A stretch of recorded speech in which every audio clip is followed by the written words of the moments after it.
आज आज्ञा 14 अगस्त बुधवार एटा वर्तमान 2 बजे आपन देखन केन हिसाब मेघ घुटी जाला एटा कलानिया मेघ तापरे जोरदार वर्षा स्टार्ट हो गला 2:30 बजारू 4 बजा तक वर्षा आबार आउर आज्ञा घर टे बाहरी थी पवन जोर होता देखन गछ पत्र बंदा हलुचे गले टे बाहर बुलवा लगी देखी पारे लोक गाई छेली सब चलुले इन आज्ञा भूरी भूरी वर्षा आरंभ है घर पलि आसली रास्ता एका वर्षा हो गला आप देखन यहाँ वर्षा हो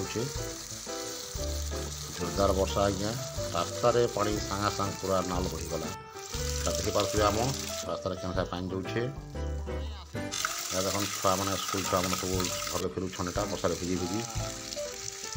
सबुआड़े आज्ञा अंधार करदेला वर्षा छाड़बार ना नहीं 2:30 पूरा 4 4:30 तक वर्षा कंटिन्यू है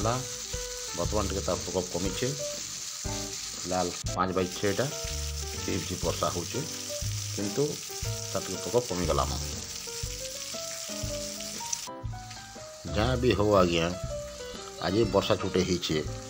कलाहांडी ने आमर जन